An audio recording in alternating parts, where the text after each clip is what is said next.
kelompok yang mager, yang terkecoh, terperdaya oleh ilmunya. Yang terakhir kelompok ulama, kelompok orang yang menekuni hadis, orang yang menekuni hadis. Istaghrabu awqatahum fi ilmil hadis. Maksudnya menghabiskan waktunya untuk membaca, untuk berburu hadis. Ini yang dimaksud hadisnya berarti hadis riwayat. Ilmu hadis itu kan dua ya, ilmu hadis riwayat sama riwayat. Dan yang dimaksud di sini itu riwayat. Berarti ilmu hadis riwayat itu kita berguru pada orang yang menyampaikan hadis-hadis Nabi kepada kita. Orang itu yang jadi guru kita menyampaikan atau meriwayatkan dari gurunya. Berarti kita ini menekuni hadis sebagai perawi karena meriwayatkan dari guru kita, meriwayatkan. Kita sebut praktisi saja. Yang kedua ilmu hadis riwayat.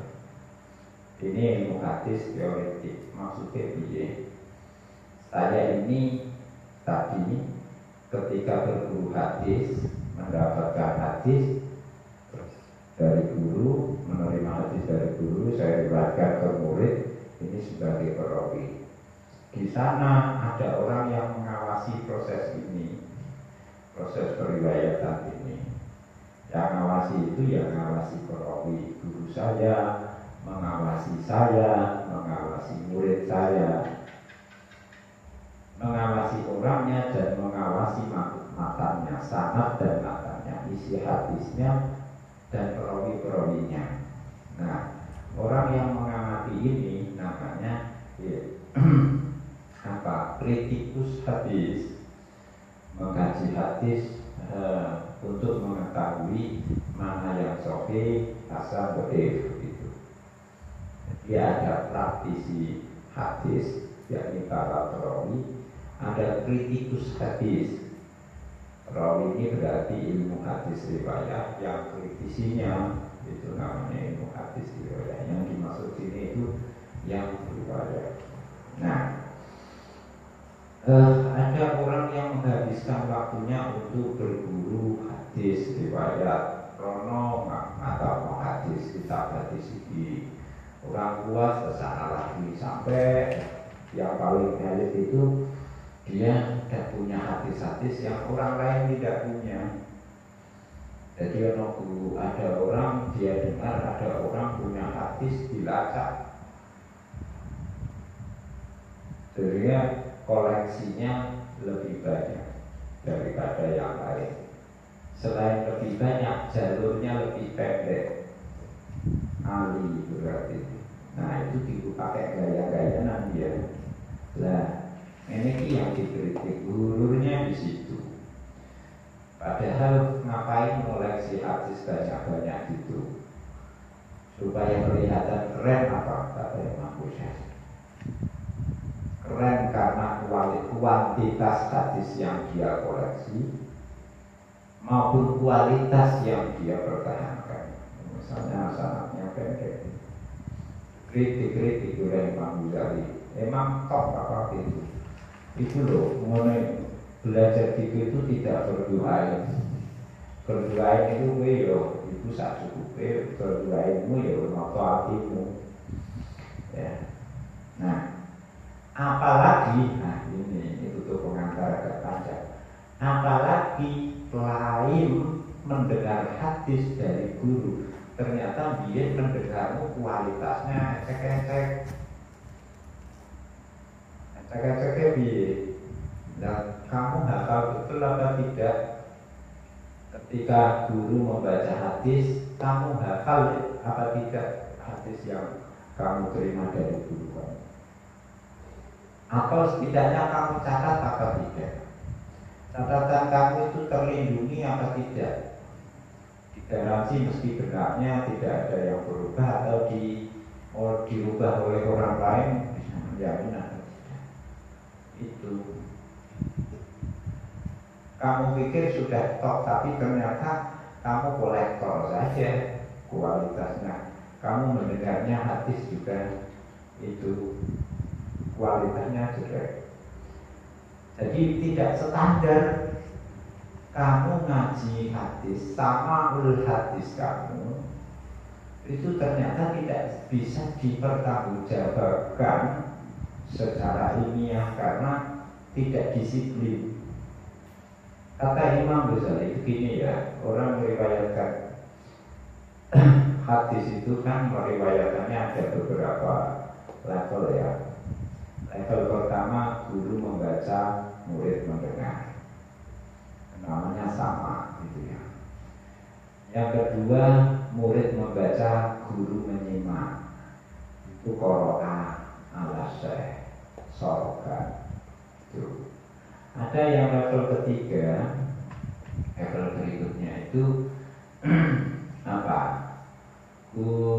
Teman kamu membaca, disemak guru, kamu ikut mendengar.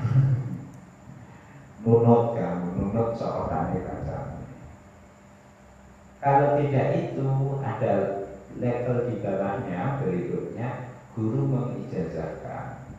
Jadi kamu sudah tak anggap mampu untuk membaca secara benar Sahih Bukhari, tak ijazahkan. Berarti ada segotnya kalau ijazah. Level bawahnya lagi itu tidak pakai segot saya ijazahkan kepada kamu, tapi levelnya asal diberi. Jadi ini kitab Sahih Bukhari, wacanun sinamono gitu. Ini namanya munawalah, nolongno, mengulurkan saja, tanpa ada segot mengijazahkan. Itu munawalah, nolongno. Ini kan masih remang-remang ini itu nolongno hanya untuk dikasih atau memang ada maksud ijazah. Di level bawahnya lagi nolongno itu masih tatap muka. Level bawah lagi namanya mukatabah atau murosalah. Ini titipno kancanan kono iku. Jadi nitipkan, dikirim pengiriman murosalah atau berikutnya. Dan level yang terakhir terendah itu disebut wijadah. Wijadah itu ada nemu kitab, buka kitab atau hadisnya Rawahul Bukhari wa Muslim terus beriwayat namanya wijadah. Nah, ini di level 1 sama, berarti guru membaca, murid mendengar. Nah, untuk kualitas pertama sama, mendengar guru membaca hadis ini ada aqallu syurut yang kita baca tadi, aqallu syurutis sama. Apa itu? Jadi kamu bisa disebut mendengar hadis dari guru minimal seluruh hadis matanya A sampai Z gitu ya.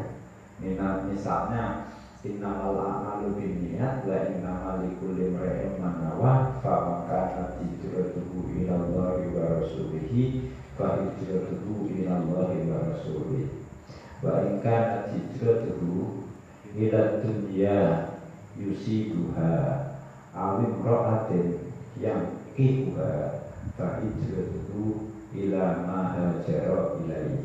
Panjang hadis seperti itu. Itu syaratnya kamu disebut sama itu mulai dari namal a'malu ya, sampai mahajaro. Tidak hanya matanya, sanadnya juga. Misalnya haddatsana Syekh, guru kamu bilang haddatsana Syekh Umar, haddatsana Faruk, haddatsana Fadli, haddatsana Jalal, sampai qala Rasulullah SAW innamal a'malu binniyat. Itu namanya jami. Lah, kamu mendengar semua A sampai Z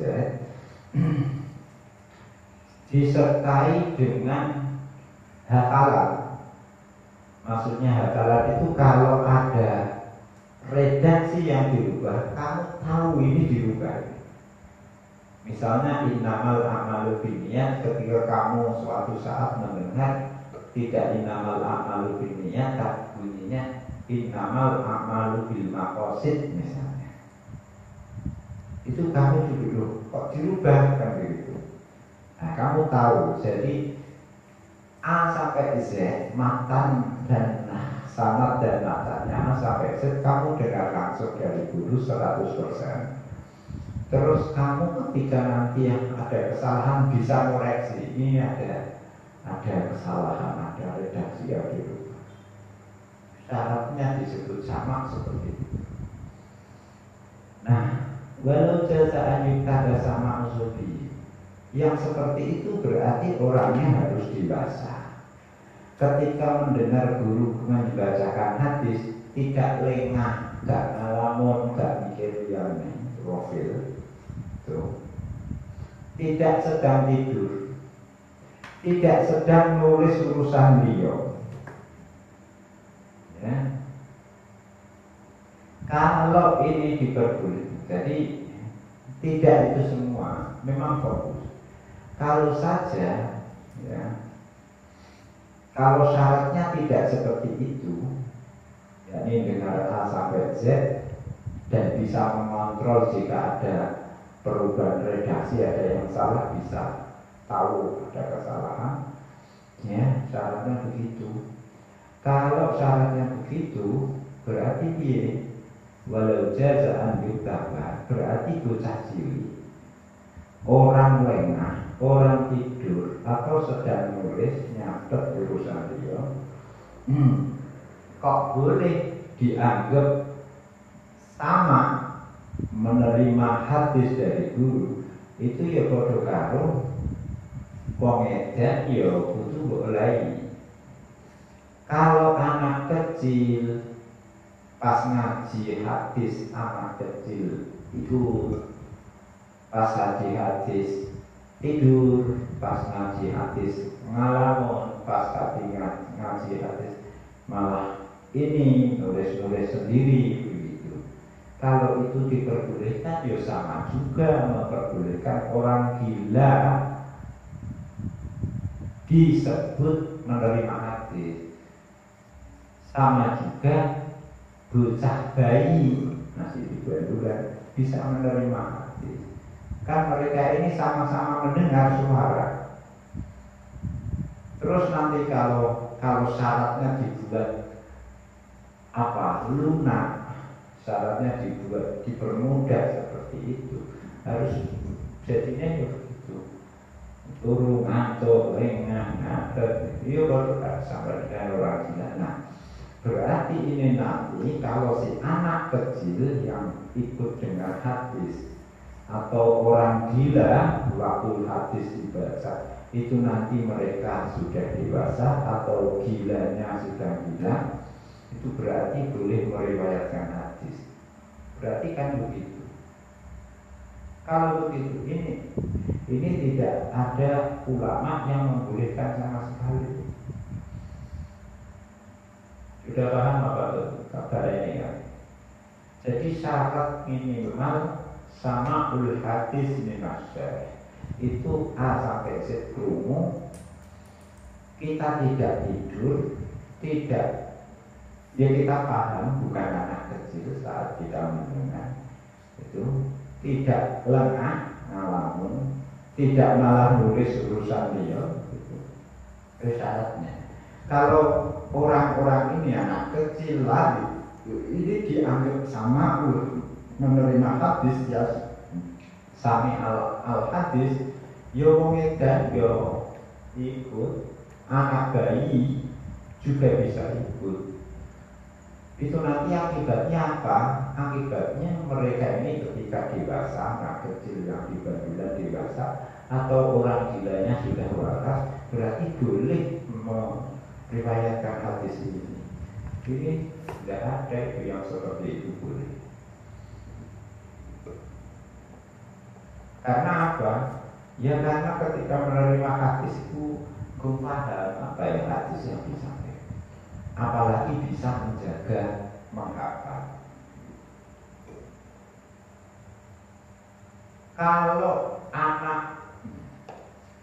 Kalau kamu ini terus mau Imam Ghazali oleh mojokkan lawan ini.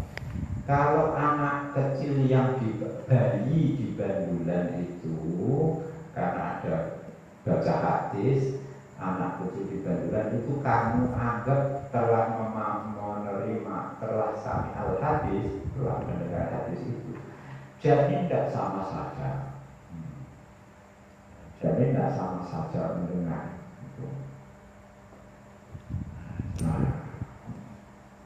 Al-Yaqtis itu sebenarnya. Dan terus bagaimana nanti kalau anak kecil di bandulan, ya nanti bisa jadi kan mereka, iya zaman kecil saya bayi itu pernah dengar hadis ini. Kalau dia dewasa nanti meriwayatkan hadis itu tidak cukup itu. Jadi ketika sami al hadis itu kondisinya tertentu, tidak seperti kamu ini dulu ini kan mengkritik makhluk ini. Apakah kamu sudah memenuhi persyaratan itu? Tidak tidur, A sampai Z kamu dengar, tidak tidur, tidak lengah, tidak mencatat. Kalau hadisnya diubah, kamu juga bisa mendeteksi ini diubah. Kan tidak sampai segitu kan itu. Kalau tidak sampai segitu, makanya jangan sombong.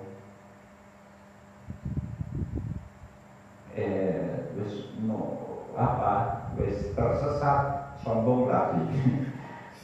Malu kamu menekuni hadis, menghabiskan umur mengumpulkan hadis, masih kamu anggap sudah hebat, tapi ternyata kualitasnya rendah. Nah, Imam Ghazali diteruskan. Dan memang kalau kita rasakan syaratnya harus seperti itu, harus mendengar A sampai Z, bisa mendeteksi kalau dirubah. Itu di zaman ini, zamannya Imam Ghazali, itu ya jenis angel menemukan orang yang ketat seperti itu. Lam yajidu syuyukhon. Jadi kalau guru sing iso akhirnya yoga. Tetapi memang syaratnya begitu.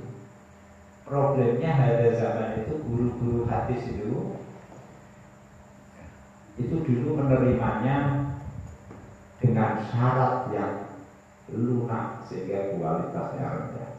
Ketika dia menyampaikan hadis juga, kalau saya perketat, engkau tidak mau ngajian. Seperti kasus KKM kriteria ketuntasan minimal sekolah itu mesti di atas KKM. KKM guru, mari berarti jika ini soal KKM di bawah KKM gurunya namanya. Begini ngomong. Ya, itu akhirnya anak bodoh pun nilainya KKM. Tapi sekarang karena sudah kadung mesti KKM, mesti naik kelas, mesti lulus. Sekarang ya menjadi apa?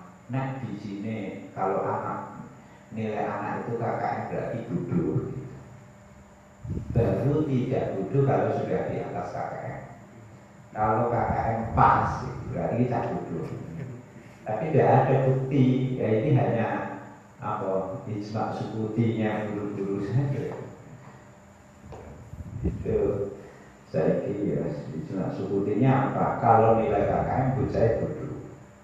Tapi silahkan naik kelas, silahkan lulus. Itu sama dengan ini. Soalnya kalau tidak seperti itu, madrasah saya orang sekolah tidak. Kalau mau kuliahnya, ini kita diuji ya. Guru-guru hadis ini juga dulu menerimanya itu, sekarang juga tidak berani ketat. Wasifatu sama saya. Karena apa? Asalkan dulu sudah pernah dengar. Kamu terima, saya sendiri misalnya ngaji Sahih Bukhari, ngaji Sahih Muslim, ya aja ora tahu full. ngaji batang jus itu, batang jilid itu ya mungkin ya kalau disebut full ya paling ya 50%. Keri-keri mulang tak ulang no. Nah sing ora tak rungu ya aku istihad dewi. Dan itu kan berarti ora makna yang saya berikan bukan makna dari guru dari guru. Wong aku buka kamus. Karena ada kata yang sulit.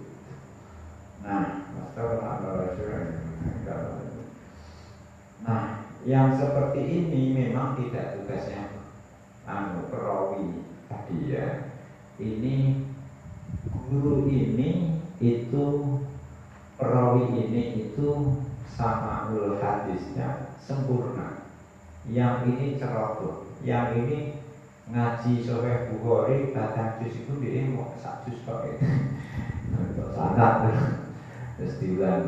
Nah, yang menilai memberi penilaian ini sudah bukan apa perawi hadis, praktisi hadis bukan. Dan siapa tadi kritikus hadis itu tadi, hadis atau orang yang mengkaji hadis secara riwayat ya. Nah di sini istilahnya Imam Ghazali bukan alul hadis riwayat tapi min ulama usul bil fikih, ulama usul fikih istilahnya. Tapi maksudnya menilai sahnya, sahihnya hadis, sahihnya sama itu ya ulama ul hadis riwayat. Kalau di sini Imam Ghazali ulama ul hadis ulama usul fikih. Mungkin maksudnya sama ini. Apakah zaman Imam Ghazali belum dirumuskan dua ilmu hadis riwayat itu. Jadi menekuni hadis kita harus keren dan dibeli keropos gitu. Afhasu kata yang anwa'il gurur. Jadi terbujuk yang paling fatal. Qala fahadha gurur